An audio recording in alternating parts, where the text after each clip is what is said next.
కానీ కంపల్సరీగా మనం సేవకులు అయిన మనందరూ మన గురించి మన లోపాలు సరి చేసుకోవాలంటే ఈ 4 గ్రంథాల్లో రాయబడింది. ఎందుకంటే తిమోతి సేవకుడు, తీతుకు సేవకుడు, ఫిలోమోనుకు సేవకుడు. కాబట్టి ఈ 3 గ్రంథాలు కూడా ఎక్కువగా ఉపయోగపడేది సేవకులకి. ఈ 3 కూడా ఎక్కువగా సేవకులు. కాబట్టి మనందరం కూడా ఎప్పటికప్పుడు నెలలో ఒకసారైనా సరే ఈ 3 గ్రంథాలు చదువుకుంటే చాలా వరకు సరి చేయబడతాం. కంపల్సరీగా సరి చేయ. ఎందుకంటే పౌలు గారు తిమోతికి రాసిండుగో నువ్వు ఎట్లుండాలి, నేను ఇక నీతో పాటు ఉండే సమయం లేదు కాబట్టి అని చెప్పి తిమోతికి రాసిండు, తీతుకు రాసిండు, ఫిలోమోనుకు రాసిండు. కాబట్టి ఈ యొక్క 4 గ్రంథాలని కాపర్లకు రాసిన పత్రికలు అంటారు బైబిల్లో. కాబట్టి కాపర్ల కోసం రాయబడ్డాయి. కాబట్టి పౌలు గారు కాపర్లైనటువంటి తన శిష్యులకు రాసింది. కాబట్టి అవన్నీ కూడా మొత్తం కూడా విశ్వాసులకు మాదిరిగా మన బోధ ఎలా ఉండాలి, మనం ఎలా అన్నీ ఈ 4 కంపల్సరీగా మనం ఈ 4 పత్రికలు చదువుకుంటా ఉంటే మన జీవితంలో మారిపోతుంది. మనం సరి చేసుకునే మనసు వాళ్ళలో ఉండి చదివితే గ్యారంటీగా మారిపోతూ ఉంటాం. కాబట్టి అందుకే ఎందుకంటే సేవకులకు కఠినమైన తీర్పు ఉందని విశ్వాసులకు చెప్తూ ఇంక తర్వాత ఏం చెప్తూ తీర్పు ఉంది, మనందరం కూడా న్యాయపీఠం ముందు నిలబడాలి. న్యాయపీఠం ముందు నిలబడ్డప్పుడు ఏం జరిగింది, గోధుమలు ఎక్కడుంటాయి, గోధుమలు ఉంటాయి, గురుగులు ఉంటాయి అని చెప్తాం. అవునా కాదా? తర్వాత చేపలు వల వేసినప్పుడు మంచిగా తీసుకున్నప్పుడు ఎత్తారు, చెడ్డ పడతారు. అలాగే సంవత్సరం జరిగిద్దని. మరి మొట్టమొదటి అసలు ఉండేది ఎవరు? ప్రకటన గ్రంథం 15వ అధ్యాయం 22వ అధ్యాయం 15వ వచనం. మొట్టమొదటి అసలు బయట ఉండేది ఎవరు? కుక్కలను, మాంత్రికులను, వ్యభిచారులను, నరహంతకులను, విగ్రహారాధికులను, అబద్ధమును ప్రేమించి జరిగించు ప్రతి వాడును. చాలు. ఇప్పుడు ఎవరు మనం బోధిస్తామా బోధేమా? చాలా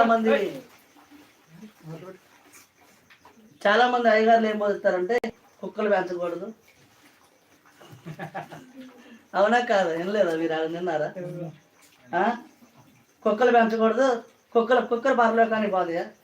కుక్కలకు ఆత్మ ఉందే మరి?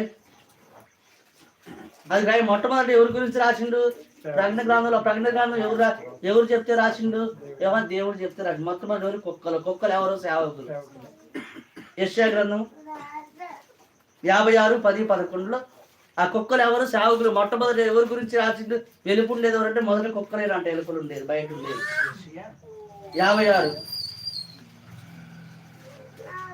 56 అధ్యాయం 10-11. దానికంటే పైన వారి కాపర్లు గుడ్డివారు, వారందరూ తెలివిలేని వారు, వారందరూ మోగు కుక్క మొరగలేరు, కలవరించుచు పండుకొని వారు, నిద్రాసక్తులు.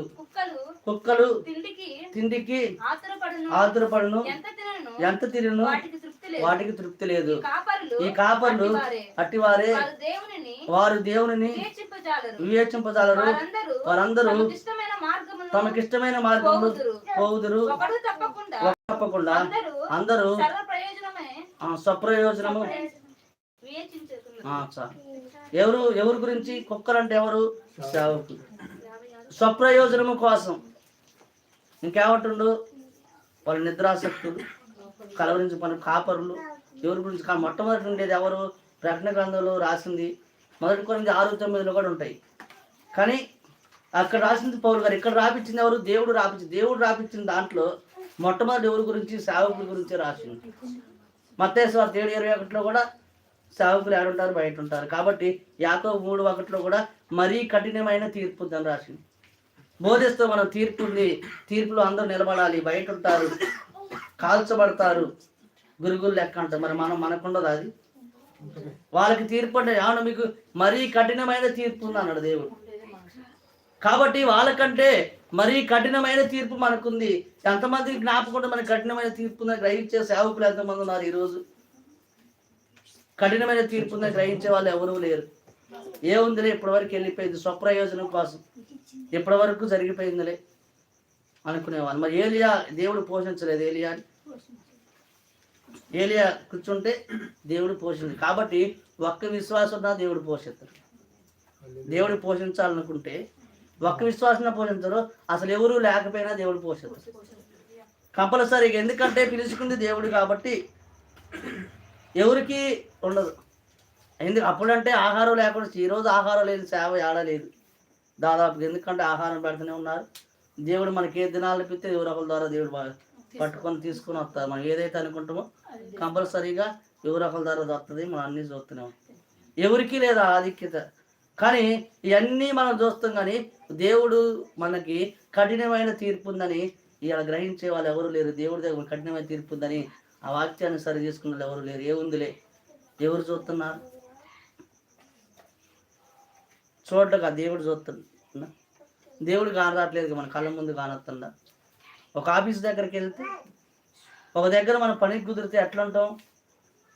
ప్రతిదీ కూడా ఒక నెల రోజులు ఒక పని దగ్గర కుదిరితే ఆ నెలలో మనం ఎన్ని ఆబ్సెంట్లు అయింది ఉంటుంది, ఆడ ఎన్ని ఆబ్సెంట్ అయింది ఉంటుంది.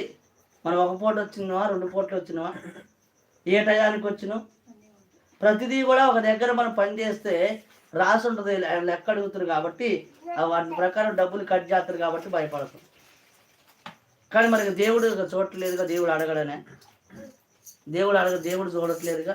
మనం వచ్చింది దేవుడు చూస్తుందా, ఏ టయానికి దేవుడు చూస్తుందా, మనం ప్రార్థన చేసి దేవుడు చూస్తుంది. ఎందుకంటే ఆయన అయితే కానొస్తారు, ఆయన కానరాడుగా. కాబట్టి ప్రతిదీ కూడా లెక్క రాసి ఉంటుంది. అది ఎప్పుడు బయటకు వస్తుందంటే దేవుడు బుక్ తీసినప్పుడు వస్తుంది బయటికి. కాబట్టి మనలో ఎందుకంటే కంపల్సరీగా మనం భయపడి, దేవుడి యొక్క వాక్యానికి భయపడి, మనం ఉన్నా లేకపోయినా మనం నమ్మకంగా సేవ చేసినప్పుడే దేవుడు మనకి ప్రతిఫలం ఇస్తారు. కాబట్టి అందుకే వాక్యం కూడా, మన బోధ కూడా మనుషులను సంతోషపెట్టేది కాదు, ప్రతి లేఖనం కూడా ఉపదేశించవచ్చు. కాబట్టి అందుకే అంటాడు 2 కొరింథీ రాసిన పత్రిక 2వ అధ్యాయము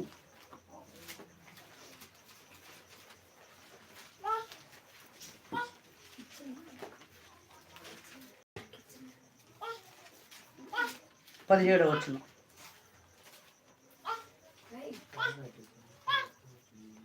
కావున ఇటు సంగతులను చాలిన వాడెవడు? మేము దేవుని వాక్యమును కలిపి చెరిపెడు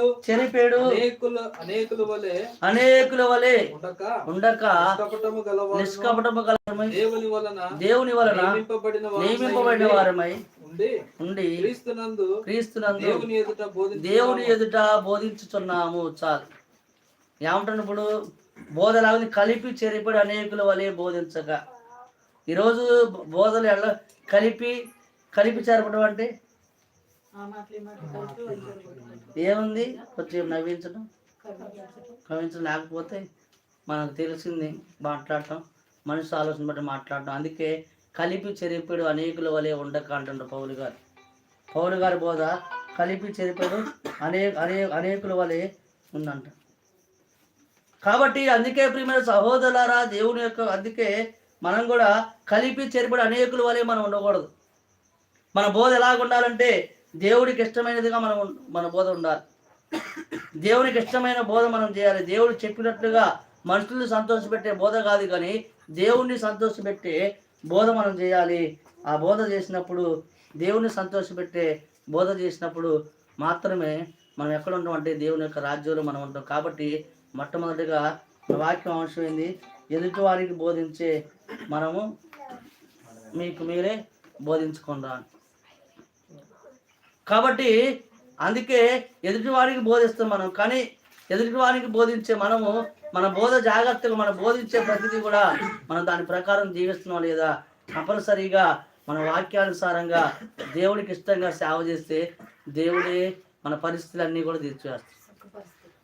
ప్రతిదీ కూడా దేవుడు మార్చుతాడు. ప్రతిదీ కూడా ఎందుకంటే ఈరోజు దశంభాగం ఇస్తేనే దేవుడు ఆశీర్వదిస్తాడు. ఎందుకంటే విలియం కోల్గేట్ దేవుడు ఎందుకు 100లో 10% ఇస్తే ఆశీర్వదిస్తాడని చెప్పి 10 చివరికి 90% ఇచ్చి 10% మనం ఉంచుకున్నాడు.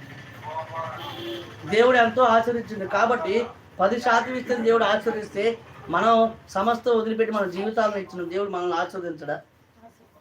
ఈరోజు పనికి పోయే వాళ్ళకి కూలి వస్తుంది, మనకి కూలి రాదా? పనివాడు జీతానికి పాత్రుడు అనే వాక్యం రాయబడింది. కాబట్టి మన పనికి దేవుడు గ్యారంటీగా జీతం ఇస్తారు. మన కష్టంలో ఉంటే, బాధలో ఉంటే దేవుడు ఎవరో ఒకరి ద్వారా దేవుడు తీసుకుని వస్తారు. కానీ మనకి మన మనుషుల మీద ఆధారపడకుండా దేవుడి మీద ఆధారపడే మనసు మనకుంటే, మనుషుల దగ్గర చేయి చాపకుండా దేవుడి దగ్గర చాపితే, ప్రార్థన చేస్తే దేవుడు ఏదో ఒక రూపంలో దేవుడు తీసుకుని వస్తాడు. కంపల్సరీగా దేవుడు